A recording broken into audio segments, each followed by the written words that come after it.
Listeners. I'm your host, Brian Kohute from HJ Wealth Management. My co-host is Patricia Tawadros from Xercel, and we have a great show. Our special guest is Kivler from Kivler Communications. First, Patty, congratulations. You just celebrated 10 years in business. Thank you. So tell us a little bit about your business and how you help people marketing. Solve problems. So, yes, solve problems, yes. So. I own a design firm. We do website development, branding, social media, and anything that gets printed on paper. And we've been working with people for 10 plus years. I think it's almost 13 years now. Oh, wow. Great. Yeah, it's gone by really fast. Has it changed a lot over the last 13 years? Yeah, you know, the web has changed the way people interact online, the way websites are built have changed. And with social media taking a bigger place in business communications, that's definitely impacted the type of work that we're doing. So, I mean, how often should people revisit their website? A lot of people think you have a website, you put it out there, and away you go, right? And you don't really mess with it too much, but that's probably not true, right? There's different clients, right? So some people want to make one investment, they want to do it today, they just want a marketing website that just has 4 or 5 pages of content, and they don't want to come back to it. So in that case, you know, they can do that as long as nothing's really changing, but they need to leave things off, like the date at the bottom of their website. Right. And then we have clients that need to keep their website up to date, announce new products, talk about what's happening in their company, and that's something that's done on a daily basis. I mean, obviously, website is to get information out there. People are also trying to drive business through the website. Have you seen a lot of that change where they're trying to really have, you know, kind of the e-commerce portion of the website? Yeah, there's a big connection between e-commerce transactions and social media. So I'm sure you see it when you shop online. Do you shop online? I do. My wife really does a lot of it, yes. At the end of a transaction, a lot of times it'll say share what you bought, so you can push it out. Even Amazon has it now. When I buy toner on Amazon, it wants me to share it on Facebook. And I don't think anyone's interested. But they may be. A full circle transaction. People get to know you. They trust you. You bought something. They want to get what you bought. Sure. So they can be you. What are some of the mistakes you see people with websites?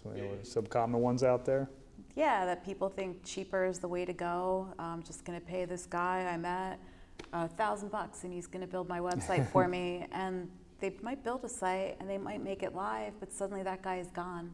You don't know anything about your website. You don't know how to keep it up to date. You don't know where it is, who bought your domain name for you. Suddenly you're locked out of your actual website, and that's a huge problem.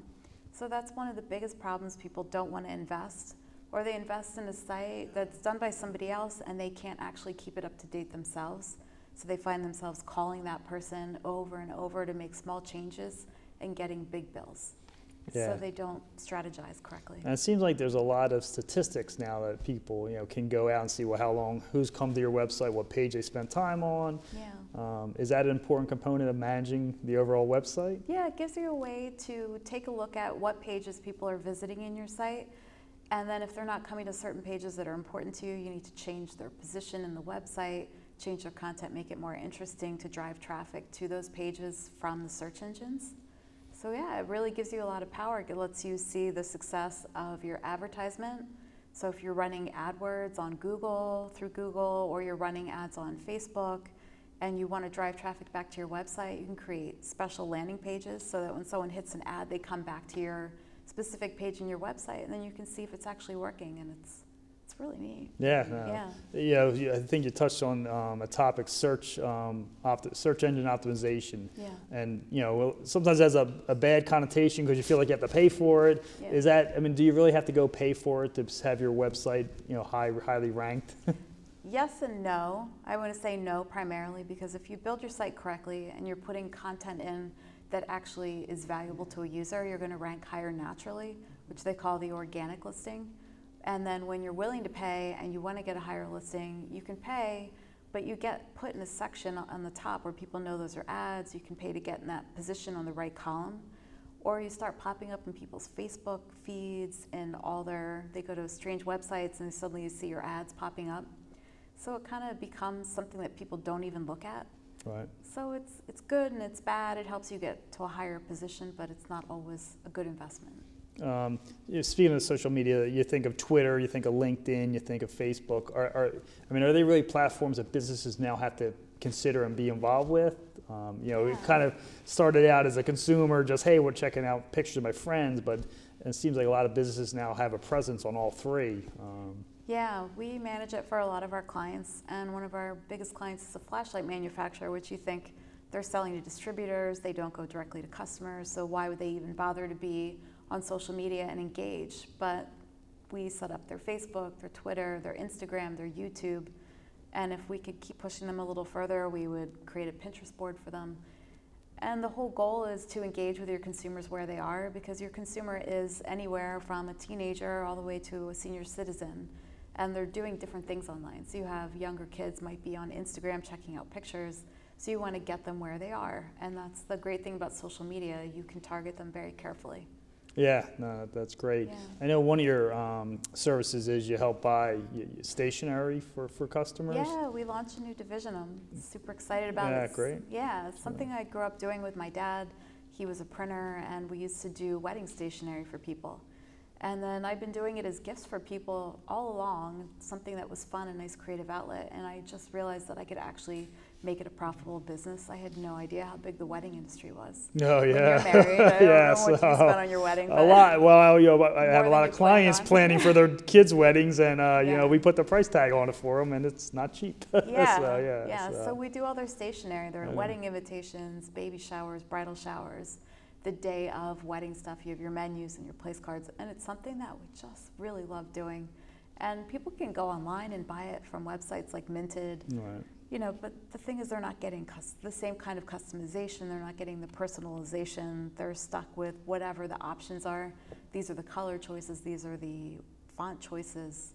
And people want things that are more personal, so that when that invitation goes in the mail and somebody opens the envelope, they're not thinking, oh yeah, Mary's kid had that invitation 2 weeks ago. Whoa, no big deal. Right. So it's about making it really special. That's great. And how do they find you? On the website? Is that how they get to you? Yeah, for this new division, it's smoochiepaper.com. Oh, nice. Okay, Yeah, great. it's So- fun. Now, what about you? I have to tell you, I had to read up on your industry. I'm not in finance. That's all right. Right, so I no called problem. in the big guns, my family, So- and you know, there's those funds called ETF funds. Can Yeah, you they're tell really us about popular. it? Yeah, sure. They're called ETF, is exchange traded fund. A mutual fund is a basket of stocks, and so it's common, you know, to diversify. So, and then there's individual stocks. An ETF's kind of in the middle. It trades like a stock, but it usually is a basket of stocks. So it lets you diversify a little better. And why they're so popular is it gives you a little bit of better tax treatment. Mutual funds are kind of seen as a little less tax friendly. ETFs are a little more friendly. So you're seeing a big trend to exchange rated funds. We're seeing a lot more products coming out, and there's a lot more interest in them. So. Now, what I understood is that you can actually trade them throughout the day, where mutual funds are only traded once a day? Is that right? Yeah, there's a common misconception that, you know, when you buy a mutual fund, you're buying it right that moment, and that doesn't happen. Like they settle at 4 o'clock when the market closes, and that's when you get the price. So if you bought a mutual fund at 10 o'clock, you don't get the price till 4 o'clock that day. Wow. A stock, an exchange rated fund, you buy it at 10, 10:30, 11, you're getting the price it traded at that moment you place that trade. Feels like you have more control then. You do, because unfortunately we're seeing some wild swings at the end of the day in markets, and people don't know what they're buying at what price, so they want a little more immediacy and a little more transparency. So that's why we're seeing the popularity of exchange rated funds. So when you talk about the swing in the market, I know that oil prices are they at all-time low now? Pretty, yes, Yeah. and they keep going down. I mean, I mind the viewers, this show's taped, so whatever we talk about, you can't time it, and obviously always talk to a professional about it. But yeah, we're at very low. U.S. is producing a lot of oil. There's a lot of supply out there. So supply and demand, prices have dropped, and it's really good for us drivers, right? And so the question is, what are the long-term ramifications of low oil? Other than an oil company, it's usually pretty good for our economy. So I feel good about it, but it has people nervous because. Typically when the market goes up, oil goes up, and the opposite's been happening. The market's really going up and oil's been going down. So and it'll be it interesting. directly impacts the bond market? Is that? Yeah, I mean, everything kind of is interwoven, and so interest rates is a big key, and so a lot of what the Federal Reserve has been doing is keeping rates low. the big thing is, again, not to time it, they recently stopped what they call quantitative easing, where the government was out buying bonds, and again, all supply and demand. If they're buying bonds, they bid up the price of bonds, and interest rates, which are inversely related, go down. So as the government's buying bonds, they've kept rates low. Well, they came out and said, we're not going to continue to buy bonds at this level. So there's this expectation that rates are going to go up. They haven't. They continue to go down, which has also made the market kind of saying, well, why? Why do they keep going down? So, but you have time for a question? Sure. So Jack Kelly from Philadelphia wrote in and said, when planning to hire a website, what are some factors that one should look at to make it last for the long term? I think the first thing they should do is hire my company. But well, of course. Right? So. But if they're not going to do that, they need to really face facts and be honest with themselves. Are they going to keep this website up to date on a daily basis, weekly basis, or is this kind of a one and done and I want to forget I ever had to do this project? And if it's something they're not planning to invest and maintain, then they need to not do things like putting dates at the bottom of the website because they're not going to be able to manage it. They shouldn't build a blog if they're not going to write articles because their website starts to look like nobody's paying attention to it. Right. The next thing is a lot of people like to go the cheap route. I'm going to find the cheapest way to do it, and they want to use sites like WordPress. And the problem with WordPress is, no, I'm not bashing it. I don't want to get a letter in the mail about WordPress specifically, but you need to manage it. You need to update the plugins that are used to drive the features of the site, and if they're not doing that, then the site's going to break. Great. So yeah. Great answer. So if you have a question, here's how you send your question in to Money Matters. You can have your questions answered on Money Matters. Please go to our website, money-matterstv.com. On our homepage, click on the banner on the right that says, Send us your questions. While you're on our website, you can find information about our hosts and guests, as well as show notes and links about this show and past shows. Money Matters is also available as a podcast on iTunes and Stitcher, so you can listen to Money Matters while you're on the go. That website address, again, is money, M-O-N-E-Y, -matters, M-A-T-T-E-R-S, TV.com. Welcome back. Now it's time to introduce our special guest, Carol Kivler from Kivler Communications. So Carol, I understand you've been in business for over 20 years now. How has it changed over the last 20 years? And I guess tell us a little bit about your business. What do you do? Okay, well, we are a corporate training and executive coaching firm. We train in things like presentation skills for executives, your executive presence, powerful communication skills for women. So you're going to critique us after this? Not at all, not at all, not at all. But it's changed considerably. What I've seen over the last 2 or 3 years is that people are looking for one-on-one training much more than they are looking for a training course where you go in where there's 25 or 40 people, where they're not getting any customized training, where they're not getting any one-on-one feedback. And so I think today the consumer is much more willing to spend their dollars, but in a different way. So you've been in business for a long time. Has the mission of your organization changed over time? I think the mission has changed in a way that it's more customized. We like to say that our business gives and then some service. Yeah. We go a little bit above what the normal person does when they do training and executive coaching. And so it's changed also that we now are international. We're serving 28 different countries. Wow. So are you multilingual then? No, I'm not multilingual. What I need to do is have executives that speak English. Oh, that makes Even sense. if it's not their first language, they need to speak English. That's wonderful.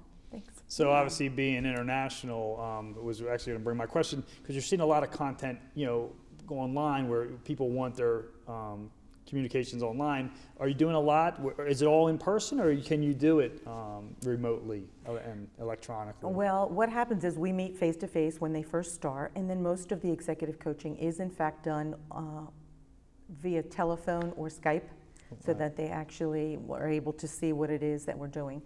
But a lot of it's done via email, webinars and things. So things are changing in the training industry. The people are not spending the dollars they used to spend. They're spending them, but differently. How do you see issues changing over time, what people are dealing with that they're asking for advice on? Well, the communications is big. I remember when I first started, it was business writing. And now it's no longer memo writing, it's email writing, and the importance of tone in the email, no different than tone face-to-face communications. Wow. And so we see a lot of people not quite doing what they should be doing over email, because email is not the best way to communicate. It's not the only way. And so should this be a telephone call? Should it be a face-to-face meeting with the client? And so things that people are looking at the media different. Mm-hmm. And so they just know how to learn how to do it in today's way. I hear a lot that people say, all I ever do is get email. People should just pick up the phone. And I tend to just pick up the phone and call someone. I feel like it's a lot more direct. But well, it's more personable. It's more personal, and more importantly, it's more a relationship building than over email. And just like the old thank you note, nobody's writing the old thank you note. They're sending what? Thank you emails. However, when you send a handwritten thank you note, it stays on someone's desk. They pick it up on a second time, so it makes a much more lasting impression. Yeah. And on that topic, the other important thing is emails can quickly get misinterpreted, right? So where you meant one thing, all of a sudden the other person's angry, and then they're typing angry emails back, and you're like, well, why are they mad at me? And I tell my staff, like, if you're not sure how it's going to come across, just pick up the phone. Then you can understand tone and what the influence was. That must be hard, because I mean, quite honestly, the kids want to text, they want to email, and that's how they want to communicate. And so. Plus, no one can record you, right? Yeah, right, you can't go back and read it 5 times. That's right. Yeah, right. Won't go ahead. So right. So it's going to be fascinating to see what happens with communication based on this texting, based on all of the emails. It'll be interesting to see 10 years from now. Do you see companies are starting to have policies around? I mean, they obviously need to start having policies around these matters. I've seen executives actually terminated for what they've done in their email. So we see that in the government. For sure. Yeah. Well, scandals. Yeah. Right. Once you put it down, it's there. It's there somewhere out on the cloud. So 20 plus years in business, you've obviously made some mistakes. Which ones did you make that you wish you could take back, or you learned from and improved, obviously? I think as a business owner, I wish I hired staff quicker.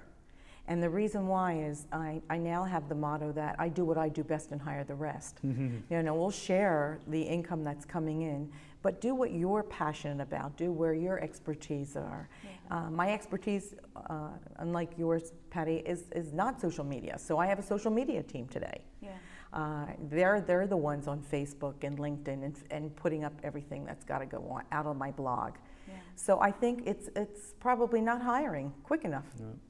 Yeah. Good advice to hire the right people. So how do you get engaged? Is it at the corporate level where they come in and say, hey, we need some training for our C-suite executives, or does the person reach out to you directly and say, I'm trying to improve my skills, I really need help? Yeah, both, Brian. Okay. Both. And it's fascinating because I'm getting more and more executives that are not being given executive coaching, so they're picking up the fee and making an investment on their own, knowing that it is going to make a difference in their ability and in their career aspirations. So on a slightly different topic, we know you have a nonprofit called Courageous Recovery. I do. Can you tell us about it? Yeah, Courageous Recovery's mission is to put the face of hope and recovery on depression and anxiety, and to break down the stigma, eradicate the stigma around mental health issues. Okay. So how'd you get involved with that? I got involved with that from my personal experience, that I struggled with clinical depression, major depressive disorder, and general anxiety disorder for 10 years. And I finally decided to come out because I have the ability to influence and persuade and talk openly about my own experiences in the mental health field, as well as what a difference we can make. We have a medical model, not a recovery model. And so I'm out there speaking at nursing schools and medical schools, talking about how important it is for us not to plant seeds of fear and limitation, but seeds of hope and possibility. So you're an educator? I'm an educator, advocator. Yeah. Do you work with actual patients? Interestingly enough, I get called by patients frequently. Doctors are giving my name out now as someone that's had a very good experience and was able to recover. And so to talk to someone, as a matter of fact, I had a call today from a woman whose brother was struggling desperately, and she wanted some hope. That's great. What's your favorite part of this this part of your business? My most favorite part of this of Courageous Recovery is hearing from people that make it to the other side. Yeah.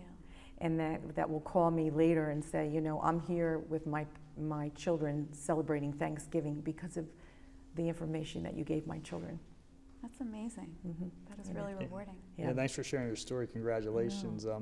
You know, what can we do as a society more to help? I mean, obviously there's a stigma, right, to it, and then people are probably afraid to come forward. How can we move us forward? How can we move forward is to let people know they're not alone, that it's nothing to be ashamed of. They didn't cause it. It's an illness, and it's their something. I like to say we all have a something. This is their something. And that to normalize it as much as you can and to urge them to get help. They don't have to feel the way they feel. Mental health disorders are very isolating disorders, so people isolate. And because most of the general population, they don't understand the disorders, they stay away from the people, which isolates them even more so. Right. So just letting them know that they're not out there by themselves, that you don't look at them any differently than if they had diabetes or cancer, and that you support them in their quest to seek medical help as well as to recover. If you're trying to approach, if you have a friend that you think is suffering from depression or anxiety, how can you know it's really tough to go to somebody and say, hey, you seem depressed, can I help you? What is the best way to talk to them about it? Well, to just ask them, you know, how are you feeling? I noticed that, you know, you've missed a lot of work lately. Is there anything that I can do to help you? Are you feeling differently? So you ask them generalized questions to get them to start talking about it. And then relating it to anyone else that you know that maybe has struggled with the depression and that they got help and they got well again. Just because you have a depression doesn't mean you're any less of a person, and it doesn't define you. And unfortunately, society allows mental health disorders to define the person. Do you have any advice about things not to say? I think the best thing to say is that, oh, come on, just pick yourself up by the bootstraps and go on. You gotta have a positive attitude and you can do this, or, you know what, you're just lazy. You don't wanna go to work. Yeah. Mm-hmm. Let's talk about the business aspect of that. How do you get funding for it? You out raising, do you have to raise money for it? Well, actually, because we became a nonprofit, we're now starting to seek sponsorships as well as grants. And we're going to be doing a local fundraising campaign. We just recently became a 501c3. Yeah, Thank you. We're very, very excited about it. And I had my first sponsor call me. Her family's very impacted by mental health, and she's a Zumba teacher. And she's going to donate one day of her Zumba profits to Courageous Recovery so that we can continue to do our work. That's That's great. wonderful. That's Yeah, fantastic. thank you. So, you know, obviously both kind of deal with communications, Yes. right? It's both communications. What do you see the next 10 years? Do you see a lot more? I mean, we're seeing the rate of change so quickly and everything. Do you see more changes in how we communicate with each other in the next 10 years to come? Well, it's going to be interesting to see what happens with all the technology that's taking place and the different venues, from Instagrams to Pinterest to, I mean, there's so many things out there now, social media wise. It'll be interesting to see. I'm anxious to see what the next 10 years will bring in my business, because we keep morphing based on what the needs of the corporate America is, and the needs of corporate America change. Yeah. They change frequently, but we will always have to make presentations. Right. All right, we will always have to write, whether it be an email or a letter, and to not lose sense, to really not lose the importance of good communication skills. Because the way you articulate yourself is you're being judged in society, and as well as in your profession. Sure. Do you think our schools do enough to get our kids ready to be good communicators when they get out of high school and college? I'd say no. I'd say no. When I started teaching business writing on the college level many years ago, I saw the need for just good grammar. I mean, there are many times where a company will bring me in to deliver a business writing class or email etiquette, and when I'll ask them to send samples to me, and I am absolutely appalled by the grammar. So then I sell them a class called Grammar for Grown-ups because I might need to take that. yeah, because it does make a difference. And if you're using pronouns incorrectly, or you're using different kinds of parts of speech that are not to be used the way they are, you're not putting together a complete sentence, but sending out things with fragments. And a lot of it's coming from what? Texting. Right. Yeah. They're not putting in the subject-verb, they don't have subject-verb agreement. It's very loose, and today, much of our email it's a legal document today. Yeah. Yeah, It can be held up in court. Does that disclaimer that you see, please excuse typos, is that a free pass, or is that just, hey, you really should do a better job rereading what you wrote? I think you should do a better job. Yeah, Because when you're lazy, sending, right? yeah, there it is. When you're sending out emails littered with grammatical errors and spelling errors and proofreading errors, it's an impression on you that what it says wasn't important enough for you to proofread. Yeah, that's a good point. It's not, you weren't important enough. Yeah. Yes, my wife always harasses me. If I have one typo, she's like, you come off unintelligent. I'm like, where's it at? I didn't even say it. Spell check is my friend. I always run the spell check. It's good. Spell check is a good friend. However, it's not a proofreader. So as we're wrapping up here, anything else you'd want to tell our consumers or customers or viewers? Yes. To be careful how you communicate. Make sure you're using the right tone, that even though that's your intention, if it's another person's perception, it's that person's reality. Yeah. So watch the way, because we can be as sarcastic in email as we can be in verbalizing. So watch your tone, really set out your intention, and above all, take a minute to plan. Most of us just sit down and write without thinking about what is our objective, who's our reader, how are they going to perceive this, what's their attitude towards this. So take a little time to plan before you communicate. Yeah, I have a business psychologist friend that has a saying. He's like, we're all ready, fire, aim, right? Yeah. And he's like, and to your point, like, step back and then reread it and say, are you still comfortable sending? Because you pound away and hit send and you're like, oh boy. And sometimes it doesn't even go to the right person, right? Oh, that's the worst. Do you advise people when they're angry to I tell them, draft an email it's a good thing. It's called letting your email go cold. Let it go cold, come back an hour. If you can, come back the next morning. You would never send what you had written. Is it good to write it? Absolutely. It's your ability to vent. Right. It gets out the emotion. It is not the best to your best interest to send. Do you tell them don't put anybody's name in the to field when you're venting before you accidentally hit the enter button? Absolutely. Yeah. How many people have done that? Probably more than we'd like to. Guilty as charged. So, well, this was great. I appreciate it. So, thank you. So, please join us next week for our guest, Tom Giacopanello. He's the CEO of Baby Life Seat Inc., and he's going to teach us about child safety. And please join us because your money matters. Thank you. Thank you.